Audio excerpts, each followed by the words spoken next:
Yeah, Dzogchen has really been marketed extremely well.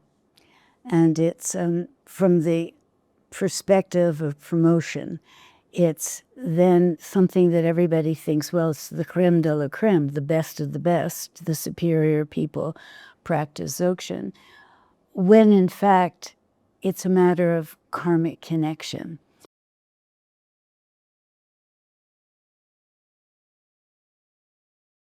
So according to the traditional way of explaining it, Dzogchen is considered the pinnacle if you talk about 9 vehicles. Not in Nyingma we talk about 9 vehicles.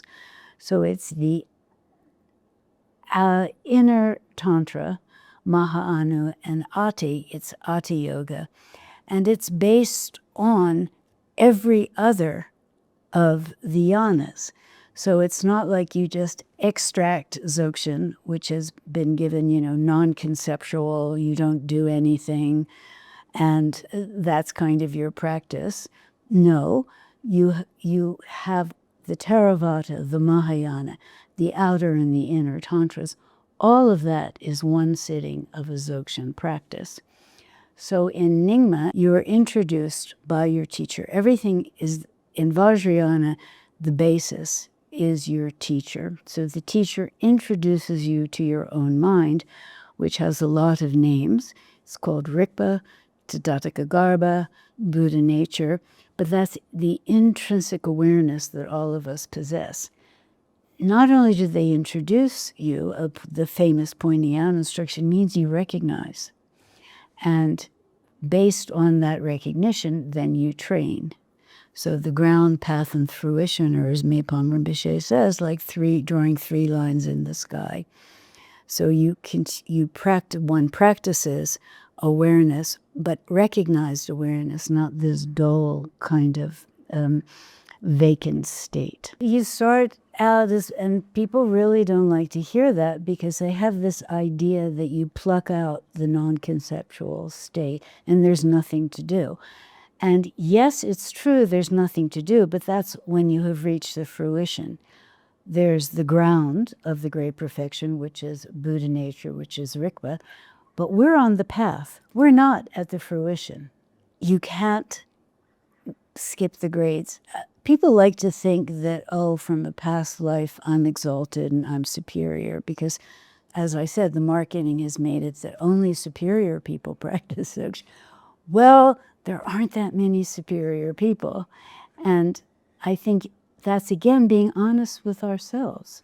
And we have to always check ourselves and look at ourselves and say, am I progressing? Am I being more kind? Am I being more loving? Do I care about other beings? But it's also not a path of an individual kind of work.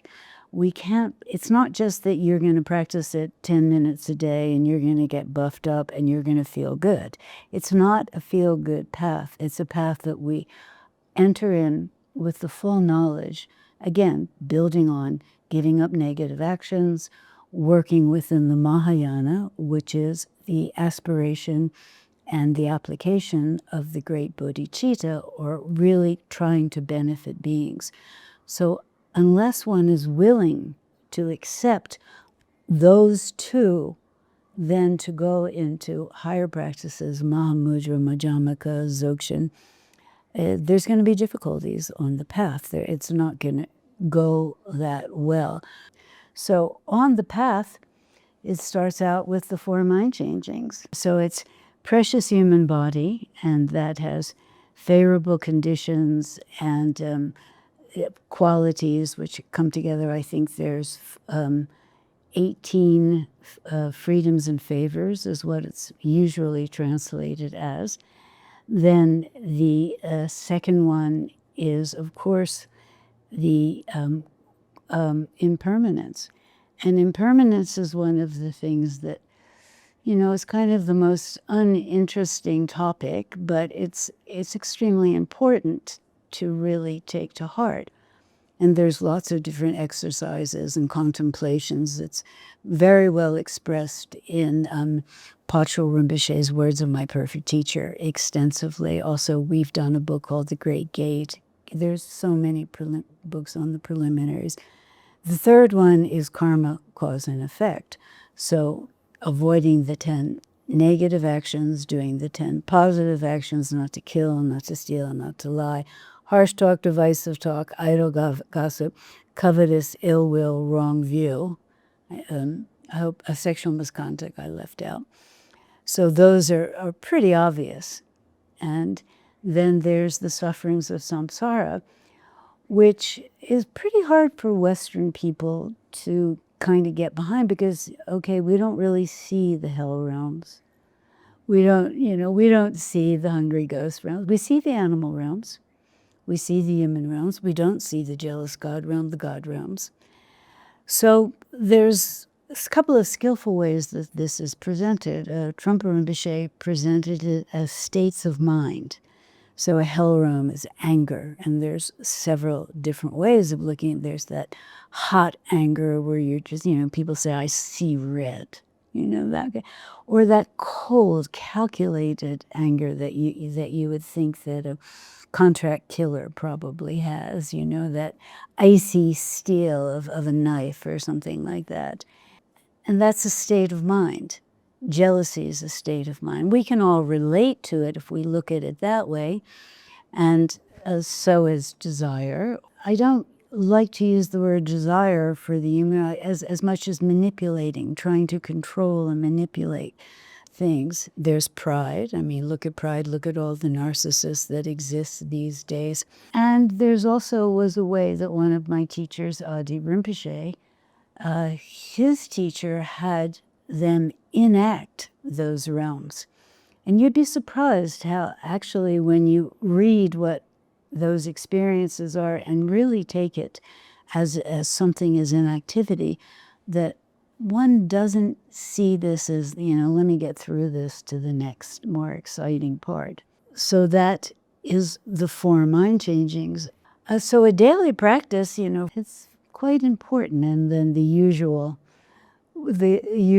kind of saying is, if you build a strong foundation, then you can build many stories, and then you can get into the higher teachings of Dzogchen, Mahamudra, and Majjhimaka. Within our particular tradition, and which is the Choling Tersar, which is a hidden treasure tradition, but I know also a little bit in the Lonchaninta tradition, we start out with expelling the stale breath, waking up from the sleep of ignorance. And that's also the preliminary for waking up, and that's also the preliminary for every session.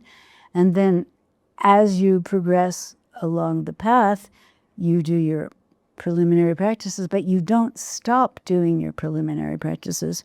If anyone has read Blazing Splendor, Tulku Organ Rinpoche's Guru Somten Gyatso, he did the preliminaries every day, and most of us do. So every day I do the 4 mind changings. Every day I take refuge, bodhicitta, independent of what I'm doing in my sadhana practice.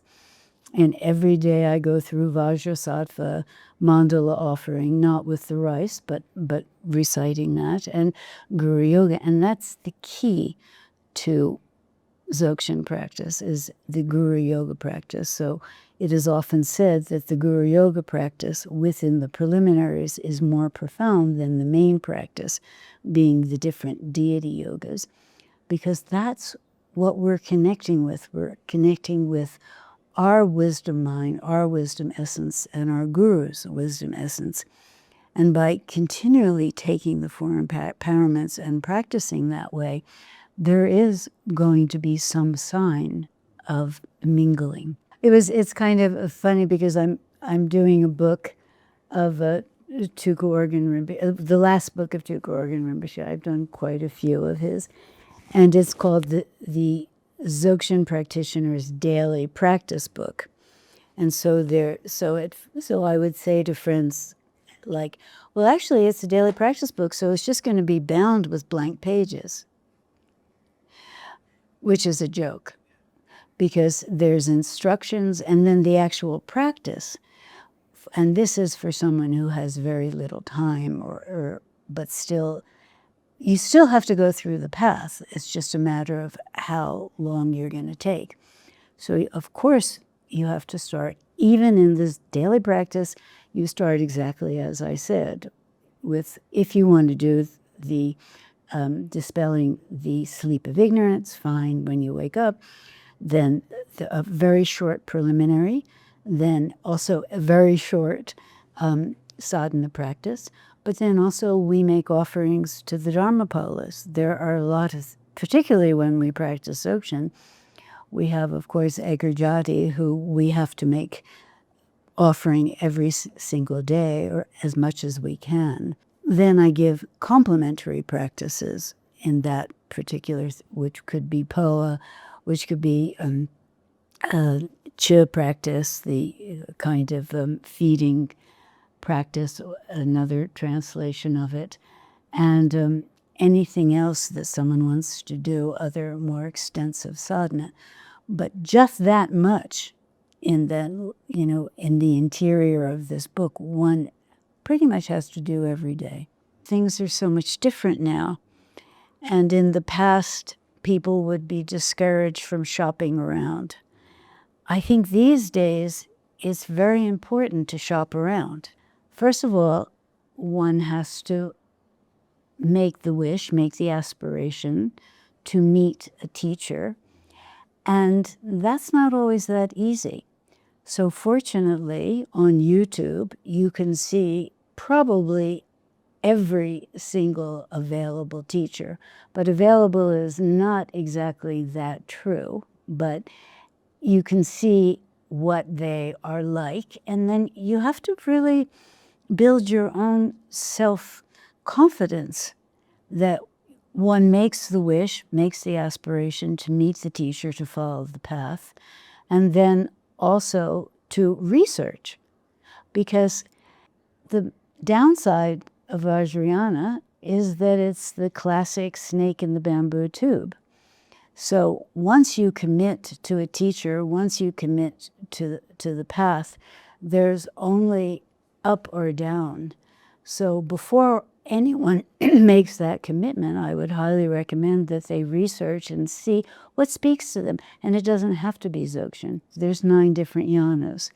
And that's what's so nice about there's so much that's being offered, and it depends what one's proclivity is, what one's disposition.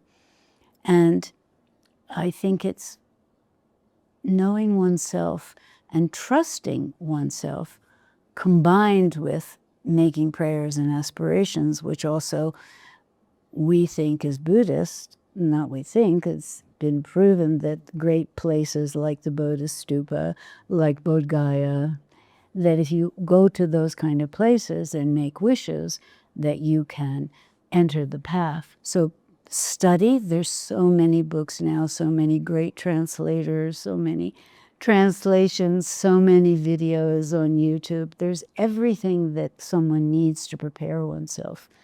And that will protect you from saying, well, I didn't know. Well, you should know. So that's what I would recommend.